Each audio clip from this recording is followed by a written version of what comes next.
बिस्मिल्लाहिर्रहमानिर्रहीम। अस्सलाम वालेकुम तमाम किसान दोस्त ज़िम्मेदार भाइयों को किसान दोस्त टेक्नोलॉजी यूट्यूब चैनल में खुशामदीद कहता हूँ। मैं हूँ आपका अपना ज़राई अतीक रहमान।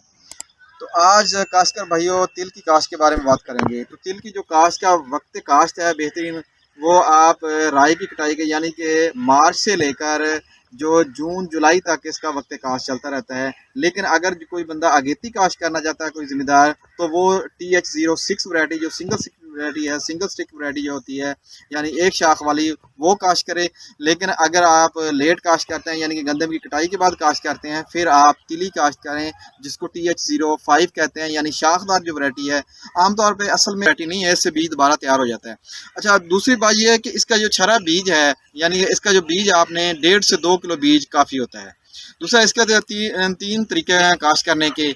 एक आप ड्रिल काश्त कर सकते हैं। तो ड्रिल काश्त क्या है कि आप 1.5 फुट वाली जो ड्रिल है यानी कि जो गंदम वाली ड्रिल है उसका एक पोर बंद कर दें और फिर दूसरा पोर खुला रहे, और इसी तरह फिर एक बंद एक खुला रहे, इस तरह तो वो तकरीबन 1.5 फुट का फासला बनता है। तो उससे घेरा कर दें। एक तरीका है, इससे जड़ी बूटियाँ भी आसानी तरीके से कंट्रोल हो जाती हैं। और दूसरा तरीका है कि आप छट्टा कर दें और ऊपर से सुहागा कर दें। और तीसरा जो तरीका है कि आप छट्टा करने के बाद खेलियाँ निकाल दें।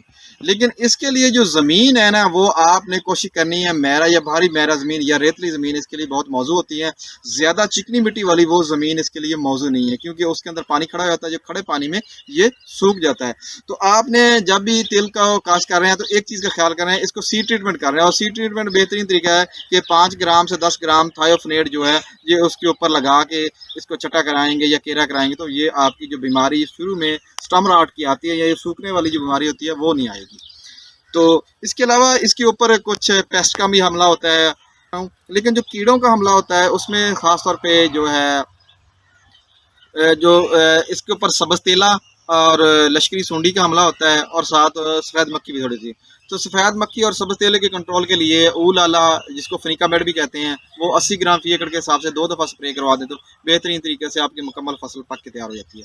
तो लश्करी सूंडी के लिए आप सीगा पेस्ट क्लियर का इस्तेमाल करें तो उसको बेहतरीन तरीके से कंट्रोल किया जा सकता है। तो इसको जो आप पाशी है ये 2 से 3 पानियों में बेहतरीन तरीके से ये फसल पक जाती है, क्योंकि ज़्यादा पानी लेने वाली नहीं है। तो इसकी खुराक की बात करें तो इसको खुराक एक बोरी DAP काफ़ी होती है जो बिजाई के वक्त आप डाल दें। और दूसरा ये है कि जब आप पहली दफ़ा पानी लगा रहे हैं, और इसका जो पहला पानी है वो अगर आप अगेती फसल लगाई है तो वो 35 से 40 दिन तक ले जाएं।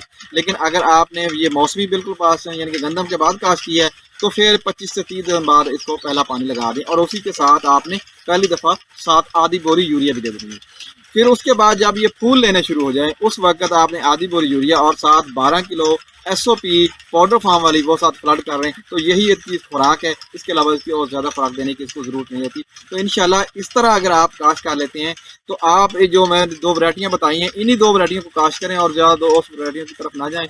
तो इन वैरायटियों का पैदावार बहुत अच्छी है।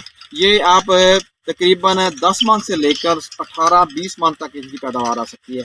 तो आज के मैसेज ज़िम्मेदार भाइयों के लिए इतना ही। मज़ीद नई मालूमात हासिल करने के लिए किसान दोस्त टेक्नोलॉजी यूट्यूब चैनल को सब्सक्राइब करें, लाइक करें, शेयर करें, ताकि हर आने वाली नई ज़रूरी मालूमात आपको बर वक्त पहुंच सकें। मैं हूँ आपका अपना ज़राई अतीक रहमान। अल्लाह हाफ़िज़।